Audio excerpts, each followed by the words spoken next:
Bismillahirrahmanirrahim, alhamdulillah, wassalatu wassalamu ala rasulillah.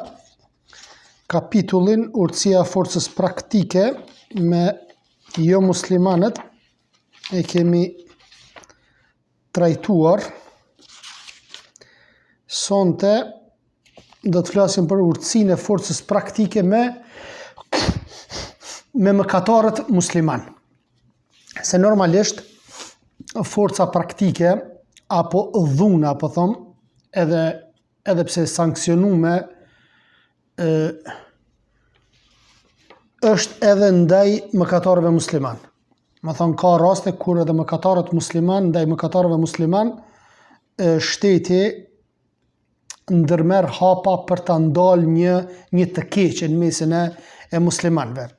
Ashtu siç është prej urtësisë së thirrjes në rrugt të Allahut subhanahu wa taala, që me përdor forcën ndaj pabesimtarëve në rast nevoje, kur shteti ka nevojë, kur të mbrohet apo kur ta përhap fenë Allahut subhanahu wa taala, po ashtu kjo forcë përdoret edhe ndaj muslimanëve, të cilët nuk kanë marrë këshilla, inkurajimin apo friksimin nga jetët apo nga tekstet sheriatike, atëherë normalisht futet në fazën e dytë dhe ajo është përdorimi i forcës nga pushteti. Këto jo vetëm shteti islam, jo vetëm kalifati muslimanëve, mirë, po këto e bëjnë edhe shtetet e jo besimtarëve, edhe shtetet e jo muslimanëve. Nëse shen një kriminal apo dhe dëshiron me e zonë, atëherë çka? Gjithë forcat i bën hazër edhe shkon e arreston. Dhe gjatë arrestimit, nëse ai refuzon apo përdor rezistencë, atëherë normalisht shteti ka me marrë përgjegjësinë e forcës fizike edhe ndoshta edhe e ekzekuton që aty nëse shet të arsyeshme kur e shet do thot që ai nuk po ndalet apo tenton me i sulmu forcat e rendit, do më thonë të çdo shteti të caktuar, edhe Islami i parasheh këto gjëra kur nuk do thot nuk merr vesh muslimani nga inkurajimi, nga friksimi, nga jetët paralajmëruese, do thotë Allahu subhanahu wa taala dhe hadithet e pejgamberit alayhi salatu wassalam. Nëse gjithë kjo që më lart kemi përmendur nuk kanë ndikuar te mëkatarët musliman, gjithë ato gjëra që i kemi sqaruar, argumentet e ndryshme, atëherë përdorimi i forcës është nga urtësia. Qysh nga urtësia, subhanallahu, me thon dikush, nga hikmeti që nga me përdor forcën? Po, për shembull, nëse shkon te mjeku dhe përdor ilaçe apo barna, dhe nuk shërohet personi, atëherë çfarë? Shkon në stadin tjetër, e fut në sallën e operacionit dhe përdor çfarë? Përdor prerjen, ndërhyrjen kirurgjikale, që është pak më e ashpër, po themi kushtimisht, se sa ilaçe apo që mirët perës, që mirët nëpërmjet gjuhës apo gojës. E njëjta gjë është edhe me islamin, e njëjta gjë është edhe me veprimet që mundet mi bo një musliman që bie ndesh me apo bën trazira apo shfaq pamaturi apo jo siguri në vendin ku jeton. Përdorimi mirë, po të gjitha këto i kanë kushtet dhe rregullat sheriatike, apo duke mos i bërë padrejtësi. Për shembull, ka pas raste, subhanallahu, kur muslimani po e zom, ka vjedh apo ka bën ndonjë krim, mirë, por në anën tjetër shteti ka ndihmu po që ati muslimani, familjes që ati muslimani. Ky është Islami. Përkundër asaj, për një vepër të caktuar që e bën muslimani, dënohet dhe e merr ekzekutohet për dënimin e bërë, mirë, por në anën tjetër nuk privohet nga një vepër tjetër që i lejohet me islam, me lejen e Allahut subhanahu wa taala. Atëherë përdorimi i forcës në këtë etapë bëhet në lloje të ndryshme sipas thirrësit dhe të ftuarit, sipas gjendjeve dhe kohës, thot, sipas vendeve dhe fiseve. Po ashtu thot, sipas mundësisë së përdorimit të forcës, duke e shikuar që të mos shkaktoj çrregullime dhe këtë secili, domethënë secili pushtetar e sheh të arsyeshme kur ta përdor forcën. Ka raste të caktuara kur kur e lën një periudhë apo derisa ta caktoj ai menaxhimi apo mekanizmat e shtetit, derisa ta caktojnë kohën e duhur për mi godit një krim apo një kriminal apo një grup kriminalësh, dhe normalisht pas caktimit, pas menaxhimit të situatës, do të thotë urdhërohet që të arrestohen ata persona. Kur përdoret ndrimi i së keqes, ndrimi i së keqes, ashtu që të sjell një të keqe më të madhe se vetë ajo që po ndërrohet, atëherë dhe është prej asaj që urren Allahu dhe i dërguari i tij, nuk ka arritur të duhurën. Çfarë do të thonë autori i librit? Nëse me përdorimin e forcës, lëre që kjo e keqe nuk hiqet, por se shkaktohet një e keqe akoma më e madhe. Atëherë në këtë rast nuk përdoret forca. Duhet shikohet, duhet maten çdo gjë. Duhet të kesh urtësi, që nëse e përdor forcën, a ka mundësi mu heq kjo e keqe, pa bë dëmtime, akoma më të këqija se sa që është, apo pa u sjellur një e keqe, akoma se që është, e nëse e menaxhojnë situatën mirë, atëherë kanë obligim që ta ndalin atë krim, domethënë në raste të caktuara. Shembulli i kësaj është si ndrimi të keqes tek mbretërit dhe prisit, duke u ngritur thot kundër tyre me kryengritje. Kallëzoni vllazni, në vendet ku është bërë kryengritja e muslimanëve për shkak se prisi i tyre është haramxhi, për shkak se prisi i tyre nuk e praktikon urdhrat e Allahut dhe të pejgamberit alayhis salatu wassalam, ku ka pas hajr, ka pas veç sharr. Ka pas veç sharr. Jo hajr, po ka pas sharr.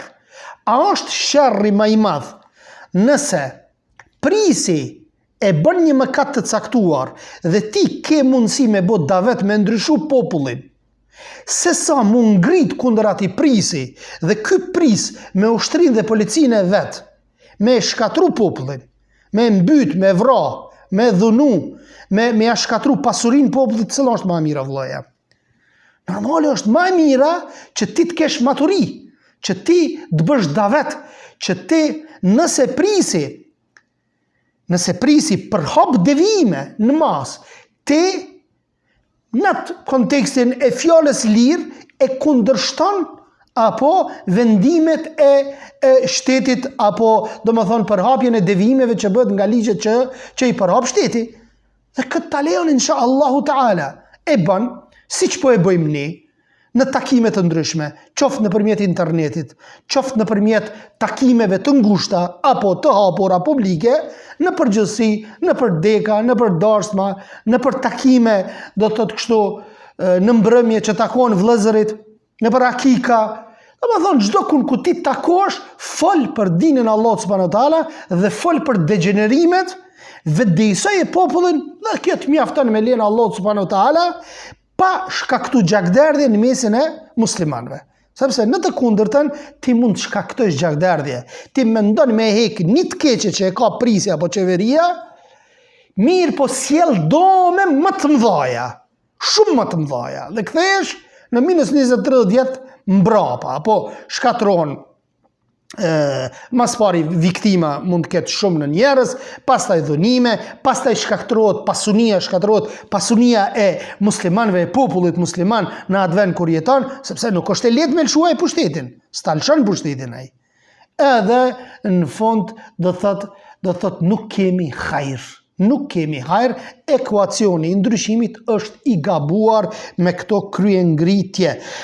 Kjo është origjina e të gjitha të këqijave dhe sprovave deri në fund të botës. Sahabët kanë kërkuar, subhanallah, lepi pejgamberit alayhis salatu wassalam, qysh në kohën e tyre, la ilaha illallah, thot që mi luftu prisat për shkak se thot namazin e kanë shty dhe nuk e kanë falë në kohën e vetë, e kanë shty namazin. Atëherë Muhamedi alayhis salatu wassalam ju ka thënë, jo derisa ata ta falin namazin. Përderisa e falin namazin, qoftë e shtyn, nuk e shtyn, ata do të jenë musliman me një aspekt, edhe nuk lejohet mu ngrit. Po ashtu ka thënë, kush vren, thot, tek udhëheci i tij, ndonjë gjë që e urrejn, që plot gjëra janë të i bo, që i urrejmë, thot le të bëj sabër dhe të mos ngrej dorë nga nënshtrimi ndaj tij. Nënshtrimi ndaj tij është për qëllim në gjërat që janë halal dhe nëse prisi turnon me bo keq ti nuk i bën haramet, ky nuk është nënshtrim pastaj. Kjo është servilizëm pastaj. Domethënë çfarë? Ti momentin kur ai ty turnon me bon i të keqe, ti nuk e bën, po nuk kryen ngritesh. Domethënë nuk kryen ngritesh për shkak të do të thotë dobisë së përgjithshme të muslimanëve. Kush mediton rreth asaj se çfarë i ka ndodhur Islamit nga sprovat e mëdha dhe të vogla, do ta sheh se janë si pasojë e humbjes së kësaj gjëje dhe durimit, mosbërja e durimit ndaj këtyre gjërave të urryera. Shohim për shembull gabime të ndryshme, devijime, qoftë edhe kufriate nga prisit, nga udhëhecit. Pastaj shohim në mesin e popullit që mëkatet më të mëdha janë të përhapura. Atëherë njeriu muslimani nga dashuria për fenë Allahut subhanahu wa taala nuk mund me bajt dhe mendon se duhet me ndryshu për 24 orë apo për 48 orë. Kjo nuk është në urtësinë e Allahut subhanahu wa taala ndryshimi për pak kohë.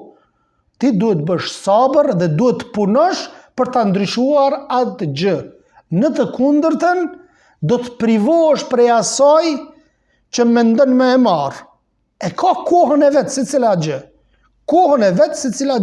Allahu subhanahu wa taala me një ajet kuranor ka thonë që Allahu azza wa jall i jep pushtet kujt të doj dhe ja merr pushtetin kujt të doj.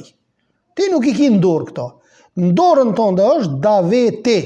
Ti të thrasësh njerëzit në dinin Allahut subhanahu wa taala. Që kjo është puna jote, s'ke pun tjetër. Pastaj thot, pasi u çlirua Mekkeja dhe u bë shtet Islam, ja mësiu pejgamberi alayhis salam apo domethënë muslimanët me prish qabën. Qysh me prish qabën? Për një herë tash muslimani më thonë me prish qabën? Jo, në kontekstin që me rikthy në çfarë? Në muret e Ibrahimit alayhis salam, sepse nuk ishte në muret e Ibrahimit alayhis salam. Mirë po thot çfarë? Ai abstenoi sepse populli nuk ishte i gatshëm. Pejgamberi Allahut o vllai jam, pejgamberi Allahut. Edhe po themi kushtimisht u friksua, sa ai nuk friksohet, por se në kontekstin që mos përbot ndonjë keqkuptim, ndonjë trazir në mesin e muslimanëve, mu shkaktu gjakderdhje, atëherë çfarë? Muhamedi alayhis salam e la këtë gjë. Sikur mos të friksoja, thot, popullin tim, thot, do ta ktheja, thot, qabën në muret e Ibrahimit alayhis salam dhe Sheikh Albani rahimahullahu taala thot, është obligim, thot, për ummetin me e kthy në qabën, domethënë muret e Ibrahimit alayhis salam qabën. Normalisht kur muslimanët janë të gatshëm dhe i njohin këto gjëra. Pastaj pejgamberi sasam po ashtu nuk ka dhënë leje të mbytet Abdullah ibn Ubeji, nuk ka dhënë leje të kundërvyet prisave fizikisht, sepse mund të dilnin pasoja të mëdha negative. Thonë është çështje e rrezikshme, pushteti është i rrezikshëm, subhanallah. A e dini që familjar ka pasje në vranë me zveti për çështjen e pushtetit? Musliman. I devotshëm mirë, po kur vjen çështja karrikës është e rrezikshme, është shumë problem. Për shtetet ndryshme, për shembull kur kanë mbretëri ku e diunë, domethënë ka raste bllokojnë familjarët, i bllokojnë shtet, domethënë ato kabilet e ndryshme i bllokojnë. Vetëm për mos mja lënë pushtetin tjetrit. Po sidoqoftë, në çfarëdo mënyre që mirret pushteti e stabilizon, domethënë popullin musliman në ato vende të muslimanëve, te ma nuk lejohet më ngrit me bot razira. Themi, në Siri ajo që ka ndodh, si kryen ngritje, si gjitha ajo trazir që ka ndodh, gjitha ajo gjakderdhje, themi nuk lejohet, mirë po, a mur pushtetit Ahmet e Sharaj, tash nalu, stabilizoju. Prap themi caktimi i Allahut, alhamdulillah, kjo është shumë më i mirë se sa ai tjetri, më herët, edhe ndalu tash. Ndalu. Po jo, mendësia e tillë nuk ndalet. Prap i ki, edhe bëjnë tekfir, këtë pushtetarin e sotshëm të Sirisë, apo prap bëjnë grupe që më ngrit kundër ti, dhe kujt i shërbesh ti o vëlla? Kimi shërby jo muslimanve, kimi shërby armiqve të islamit që mos me pas stabilitet në vendin e muslimanve. Alhamdulillah, u qiliru, alhamdulillah. Kje caktimi Allahu subhanahu wa taala. Këta ka dale, lëre, edhe nëse lëshojnë pen disa aspekte, se s'kan qare pa lëshu pe. Sa është problem ditët e sotshme, ti me qëndru në parimet e menegjit selefi si në kone pejgamberit a.s. Një shtet me qëndru në parimet e menegjit selefi si në kone pejgamberit a.s. me Bubekrit, Omerit, Othmanit, Aliut. O shumë problem. Atë sa mundën, mundohu apo bëhë pjesë edhe ti e ndryshimit, bëj davet, forcoj atë shtet gradualisht, sepse jo në musliman. Po problemi që ndran i keq kuptimeve që e bëjnë tekfir, i bëjnë tekfir ata fatkeqësisht. Tema e dytë është fjala e fortë dhe vepra e urtë. Nga Ibn Abbas radhiyallahu anhu transmetohet se pejgamberi alayhis salam e ka parë një unas të arrit në dorën e një burri. Na e dim vllazni që ari, dukati është i ndaluar për çka? Për meshkujt, i lejuar për femnat. Dhe çfarë tha? Tha e pa në dorën e një burri dhe me njëherë thot janë zjeri pasta ja hedhi këtë ari. Thot qka jam syn dikush gacës e zjarit dhe e vë në dorë, tha pejgamberi s.a.s. apo dën gacë të zjarit me vendosë në dorën tënde, që e ke marë dhe thot arin, i tha Muhamedi a.s. I thonë ati njeriu pasi që shkoj Muhamedi a.s. Ja heki unazën. Dhe e krahasoj me zjarin, tha nëse, apo dënë ti me pas një gocë zjarit në dorën tënde? Atëherë shkoj Muhamedi a.s. dhe unaza ishte në tokë. Dhe i thanë dikush, i thanë këti njeriu, thanë merë atë unazën dhe përfito, tha prej saj. Përfito prej saj. A i tha, jo vallahi, tha, nuk e marrë atë që e ka hedhë Muhamedi a.s. Jo ishte sinceriteti. I njeriu që e pasën Muhamedin a.s. dhe nuk e dinte më herët që është ndaluar. Pastaj thot nga Ebu Hurajra radhiyallahu anhu transmetohet se pejgamberi sallallahu ka kaluar pranë një thesi me ushqim. Thes me ushqim. E shtyu dorën në të dhe ju lagën gishtat. E shtyu dorën, e shtini dorën në thes dhe ju lagën gishtat poshtë, jo nalt, po poshtë. Në këtë tha, çfarë është kjo o Zoti i ushqimit? Çfarë kjo ti që jetu e shqitë? Çka unë kjo? I tha, e ka lagur shiu, o i dërgumi Allahut. E i tha Muhamedi a.s. E pse nuk e le për mbithat që ta shoj njerëzit, ai që na mashtran nuk është prej nesh. Mundi po mashtran? Në fillim a i keni po për shembull frutet që i qesin, apo kujt diune, i qesin më të mirat, për me tërheq synin, ndërsa brenda i ka më të këqijat. Jo, përzi, edhe të mirat edhe të këqijat. Bëj sinqert me lenë Allah subhanahu wa taala, që Allah azza wa jall me të dhonë bereqet në shitjen tënde.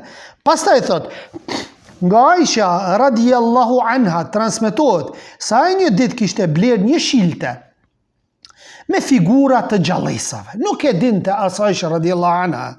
Pejgamberi sa kur erdhi qëndroi pranë derës dhe nuk hyri brenda. Subhanallah, nuk hyri brenda.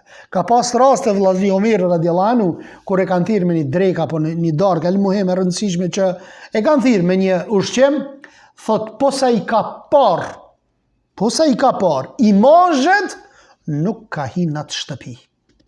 Nuk ka hy në atë shtëpi. Kudo që shkon vllai musliman, mundohu që t'i largojnë ato. Atë sa ke mundësi, keni frikë Allahun, atë sa keni mundësi, thot Allah subhanahu wa ta'ala. Pastaj thot çfarë? Aisha kishte thënë në vete të pendom tek Allahu, çfarë gabimi kam bërë? Ai tha, çfarë është kjo shilte? Tha, për të ulur ti dhe për të mbështetur, e mora ja Resulullah. Tha, ata që i kanë bërë këto figura, thot do të dënon ditën e gjykimit, do t'u thuhet atyre, ringjallni këto, ringjallni, s'kan me mujt mi ringjall. Thot e melekët nuk hynë në shtëpi ku ka figura. Sot asaj dite xhamit tona janë të pastërta prej idhujve, janë të pastërta prej fotografive, përpos disave që janë të ndikuar nga shiizmi apo nga sufizmi që i kanë varret tek xhamia. Transmetohet nga Aisha radiallahu anha po ashtu se pejgamberi s.a.s. thot është kthyer nga udhëtimi, kurse thot unë kisha vënë perde me figura në shtëpi. E para ishte shilte, ndërsa tani perde. Thot sa i pa i dërguari Allahu s.a.s. i tërhoqi edhe tha, me dëvërtet tha, njerëzit tha, kanë me pas dënimin më të ashpër në ditën e gjykimit, të cilët do t'jenë ata të cilët shembëllejnë me krijesat e Allahut. Kjo është mi shembëlly, me marrë shembull sikur krijesat e Allahut, ata të cilët vizatojnë, ata të cilët bëjnë imazhe të gjalla. Mirë po, ka shku një sahabi dhe i ka tregu Muhamedit a.s. për imazhet që i shet, ka thonë ndryshoje dhe thot bëj për tregti apo vizato gjëra jo të gjalla siç janë imazhet e natyrës e llojeve të tilla dhe nuk ka asnjë ndalesë në këtë gjë. Aisha ka thënë pastaj i bëm 1 apo 2 jastëk këto perde që i kishte domethënë me figura. Nga Abdullah ibn Omeri transmetohet radiallahu anhu se ka thënë duke u falur pejgamberi s.a.s. në drejtim të kibles së xhamisë, vuri re këlbaz dhe e fërkoi me dorë e kjo e mlefosi dhe tha, kur ndonjëri prej jush tha, është në namaz, Allahun thot e ka përpara me fytyr, andaj mos pështy para fytyrës së tij në namaz. Subhanallah. Mos pështy përpara, por se pështy në anën e majt, qoftë në jakne apo diçka dhe e kthen kështu pështyn dhe e vendos derisa del prej namazit, po jo në drejtim të kibles, sepse hadithi pejgamberit a.s. thot, momentin kur robi thot Allahu Ekber, je në drejtim të kibles, nuk të shkojnë syt në djathtë të shmajt, nuk lëviz për vetë se në drejtim të kibles, Allahu e vendos fytyrën e tij para teje. Po qysh tek secili namazi, nuk futemi në këtë gjë, nuk e dim. Apo thot Muhamedi a.s. që Allahu drejton fytyrën nga ty. Kaq, për Allahun është e lehtë. Sa ai nuk është sikur krijesat. Këto janë fjalë të urta me ndikim të fortë të shoqëruara me urtësi praktike. Pejgamberi a.s. është shëmbulltyra e davetxhive të Islamit. Ai ka thënë, kush shen do një gjë negative, le ta ndroj me dorën e vet. E nëse nuk mundet, le ta bëj me gjuhën e vet. E thot me fjalë, e nëse nuk mundet, atëherë me zemrën e tij, por se kjo është imani më i dobët. Dhe nga Aisha radiallahu anha ka thënë sa herë që është shtruar pejgamberit të zgjedh mes të 2 gjërave, çdo herë e ka zgjedhur më të lehtën. Jo valla më të egrën, më të ashpërtën nuk pe marr. Jo. Merë më të lehtën, Muhamedi s.a.s. ka përgjedh më të lehtën, përderisa ishte halal. Nëse mes 2 gjërave ki me përgjedh, atëherë përgjedhje që është më e lehta. Pse po shkon më të rrondën me marr? Shko merë më të lehtën. Edhe kish problem tek Allahu subhanahu wa taala përderisa sepse vetë Allahu subhanahu thot me zgjedh të lehtën. Po ashtu tema tretë është kërcënimi i urtë dhe kanosja me dënim. I dërguar Allahu sa ka thënë namazi më i vështirë për munafikat cillon vllazni? Sabahu dhe jacia. Sabahu dhe jacia. Thot po të dinin se çka fshihet në ato, do të vinin duke u zvarritur, subhanallah. Kushdo që e ka xhamin afër, le të shkoj sidomos namazin e sabahut dhe të jacis, po qoftë edhe zvarritur. Dhe thot çfarë ja kam mësy të urdhroj të falet namazi. Thot pastaj ta caktojnë ndonjërin të prinë në namaz, e pastaj të dalë me disa burra të tjerë, me shufra të drunjit, e të shkoj te ata që nuk prezantojnë në namaz me xhamat, tu a djegi shtëpit me zjarr. Çfarë kërcënimi është, subhanallah. Në këtë hadith ka friksim me përparësi të kërcënimit dhe kanosjes para dënimit. Kjo është nga urtësia e pejgamberit alayhis salam.